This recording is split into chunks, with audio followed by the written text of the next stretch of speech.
Hi, everyone. Welcome back to another edition of Financial Tip Tuesday with your go to personal and business finance coach. So, before we get into today's topic, I wanted to let you know that going forward, I'm actually going to be sharing more broad topics on personal and business finance. I think that this would probably help you understand better your financial situation, your personal finance situation, and will help guide your decision making.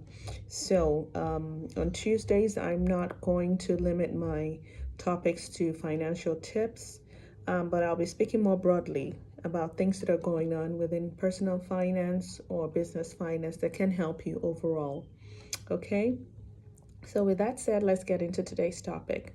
So, over the last few weeks, I talked about how to get out of debt. And given what's going on around the world, more and more people are finding it difficult to actually get out of debt and, more specifically, pay back the loans that they have. So, today I'm going to be sharing some tips as to how you can secure a lower interest payment with um, your lender, okay, your loan provider. So one of the first things you can do is you need to do your homework, okay? And by that, what I mean is you need to understand why you're actually requesting for a lower interest payment. Is it because you're recently unemployed? You've recently become unemployed? Is it because maybe you just recently went through a divorce? Is it because you have some kind of you have other financial hardship, or you're asking for a lower interest payment just because you think you deserve one? And there's nothing wrong with that. Um, so you need to have a story to tell. So that's one. Two, you need to have done your homework. And by that, I mean that you need to have a good knowledge of your payment history. So over the last 12 months, you need to make sure that you've been on time with your payments, that you haven't missed any payments, or maybe even carried over a payment from a previous month. So you need to make sure that over the last 12 months, you're in good standing, you've been on time, and you've been making the monthly required payments on that loan. All right. The third thing I would say is that you need to make sure that you've had no new borrowing, okay, over the last 12 months. Um, and the reason for that is that you want your lender to feel secure that you're not just out there going out and borrowing money, okay, from with giving any opportunity. That you're not just going out there and just borrowing money, because it increases your risk profile, and you want to make sure that you're still credit worthy. Okay, you want your lender to know that you're still credit worthy. Going out and just borrowing and opening up credit card loans or taking out personal loans is never a good sign. Unless, of course, you have a specific reason as to why you've gone to open up a new credit card account, or you've increased your borrowing. But generally, and when you do that, you wouldn't be going to your lender to ask for a lower interest payment anyway, because you have a specific goal in mind. Maybe you're trying to build your credit history, or whatever the situation may be. But you want to make sure by and large that you don't have any new borrowings over the last 12 months. Okay. The other thing you can do is, before you approach your lender or your service provider, is your loan provider, is that you want to set up an auto withdrawal or auto pay.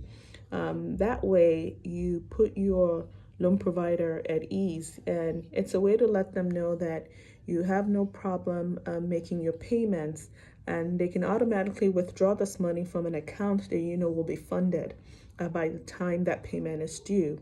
Okay, so you want to make sure you have something like that set up. Okay, there's not going to be any hassle for them trying to collect their money back, for instance. So auto withdrawal is just a way to put them at ease. All right.